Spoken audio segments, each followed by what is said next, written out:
السلام علیکم۔ کیا آپ نے کبھی محسوس کیا ہے کہ آپ کسی ایک انسان کے لیے اپنا سب کچھ قربان کر دیتے ہیں؟ اپنا وقت، اپنی توجہ، اپنی مصروفیات، یہاں تک کہ اپنی انا بھی، اور بدلے میں آپ کو کیا ملتا ہے؟ صرف نظر اندازی۔ کیا آپ تھک نہیں گئے اس انسان کو بار بار اپنی اہمیت یاد دلا کر؟ کیا آپ کا دل نہیں دکھتا جب آپ کے لمبے اور جذباتی پیغامات کا جواب صرف ایک لفظ میں آتا ہے یا پھر گھنٹوں تک آتا نہیں؟ ذرا ایک لمحے کے لیے رکے اور خود سے ایک بہت تلخ لیکن سچا سوال پوچھیں۔ آپ اس شخص کے پیچھے کیوں بھاگ رہے ہیں جو آپ سے دور بھاگ رہا ہے؟ کیا آپ کی اپنی کوئی عزت نفس نہیں؟ کیا آپ کی زندگی کا مقصد صرف کسی ایسے انسان کی توجہ حاصل کرنا رہ گیا ہے جسے آپ کے ہونے یا نہ ہونے سے کوئی خاص فرق نہیں پڑتا؟ آج میں آپ کو کوئی عام سی بات نہیں بتانے والی ہوں، بلکہ انسانی نفسیات کی وہ گہری حقیقت بتانے والی ہوں جسے سمجھنے کے بعد آپ کا یہ درد، یہ کشمکش ہمیشہ کے لیے ختم ہو جائے گی۔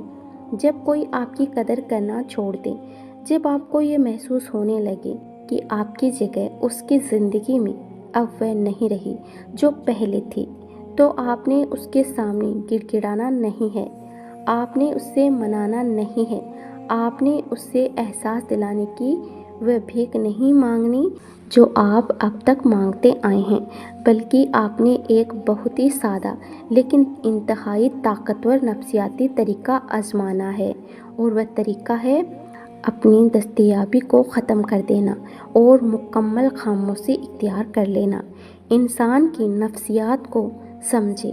جو چیز ہمیں مفت میں اور ہر وقت دستیاب ہوتی ہے، ہم اس کی قدر کھو دیتے ہیں۔ ہوا اور پانی ہماری زندگی کے لیے کتنے ضروری ہیں، لیکن کیا ہم کبھی ان کی قدر کرتے ہیں؟ نہیں، کیونکہ یہ ہر وقت موجود ہیں۔ لیکن سونا اور ہیرا اتنے قیمتی کیوں ہیں؟ کیونکہ وہ نایاب ہیں۔ آپ نے اس انسان کی زندگی میں خود کو ہوا اور پانی کی طرح سستا اور ہر وقت دستیاب کر دیا ہے۔ آپ نے اسے یہ یقین دلا دیا ہے کہ وہ آپ کے ساتھ کیسا بھی سلوک کرے، آپ کہیں نہیں جائیں گے، آپ وہیں کھڑے رہیں گے، اور یہی آپ کی سب سے بڑی غلطی ہے۔ تو اب آپ نے کرنا کیا ہے؟ آج سے، ابھی سے اپنی وہ تمام توجہ، وہ تمام وقت جو آپ اس شخص پر لٹا رہے تھے، وہاں سے ہٹا لیں۔ اسے شکایت کرنا بند کر دیں۔ جب ہم کسی سے شکایت کرتے ہیں کہ تم مجھے وقت نہیں دیتے یا تم بدل گئے ہو، تو دراصل ہم اسے یہ بتا رہے ہوتے ہیں کہ ہم ذہنی طور پر اس کے محتاج ہو چکے ہیں۔ خاموشی اختیار کریں۔ کوئی لمبی بحث نہیں، کوئی صفائی نہیں، کوئی تانے نہیں، بس خاموشی سے ایک قدم پیچھے ہٹ جائیں۔ آپ کو ڈر لگ رہا ہے نا؟ آپ کے دماغ میں یہ سوال آ رہا ہوگا کہ اگر میں پیچھے ہٹ گیا یا ہٹ گئی تو وہ تو مجھے بالکل ہی بھول جائے گا، وہ تو ہمیشہ کے لیے چلا جائے گا۔ اور یہی وہ خوف ہے جس نے آپ کو اس رشتے میں ایک غلام بنا کر رکھا ہوا ہے۔ میری اس بات کو اپنے دماغ میں بٹھا لیں۔ اگر آپ کے 2 قدم پیچھے ہٹنے سے وہ انسان ہمیشہ کے لیے آپ کو چھوڑ جاتا ہے، تو اس کا سیدھا سا مطلب یہ ہے کہ وہ کبھی آپ کا تھا ہی نہیں۔ آپ اکیلے ہی ایک مردہ رشتے کی لاش کو اپنے کندھوں پر اٹھا کر چل رہے تھے، اور جو چیز آپ کی ہے ہی نہیں، اس کے جانے کا کیا افسوس۔ اپنی غیر موجودگی کا تحفہ ان لوگوں کو ضرور دیں جو آپ کی موجودگی کی قدر نہیں کرتے۔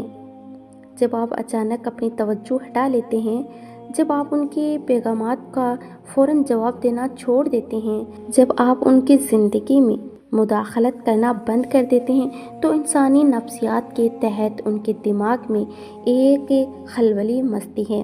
وہ انسان جو یہ سمجھ بیٹھا تھا کہ آپ تو اس کی جیب میں ہیں، اچانک بے چین ہونے لگتا ہے۔ اسے سمجھ نہیں آتا کہ جو انسان کل تک میرے لیے پاگل تھا، آج اسے کیا ہو گیا۔ یہ وہ لمحہ ہے جب اسے آپ کی کمی کا، آخری اہمیت کا حقیقی احساس ہونا شروع ہوتا ہے۔ لیکن یاد رکھیں، یہ سب آپ نے اسے واپس لانے کے لیے ایک چال کے طور پر نہیں کرنا۔ اگر آپ اندر سے اس کا انتظار کرتے رہے تو وہ یہ جان جائے گا آپ نے یہ اسی لیے کرنا ہے تاکہ آپ خود کو واپس لا سکیں۔ وہ ساری توانائیاں جو آپ ایک بے قدر انسان پر ضائع کر رہے تھے، اسے اپنے آپ پر، اپنے مقاصد پر، اپنی جیت کی تعمیر پر لگائیں۔ خود کو اتنا قابل، اتنا مضبوط اور اتنا قیمتی بنائیں کہ کل کو جب وہ مڑ کر دیکھیں تو اسے احساس ہو کہ اس نے شیشے کی تلاش میں ایک ہیرا گنوا دیا ہے۔ اپنی عزت نفس کو کسی کی توجہ کی بھیٹ مت چڑھائیں۔ آپ ایک مکمل انسان ہیں۔ آپ کی خوشی کسی دوسرے انسان کی محتاج نہیں۔ جس دن آپ نے خود اپنی قدر کرنا سیکھ لی، اس دن کے بعد سے کوئی انسان آپ کو بے وقت محسوس نہیں کروا سکے گا۔ آج سے بھاگنا بند کریں اور خود کو تلاش کرنا شروع کریں، پھر دیکھیں یہ دنیا کیسے آپ کی قدر کرتی ہے۔ کیا آپ آج سے اپنی زندگی کا کنٹرول واپس لینے کے لیے تیار ہیں؟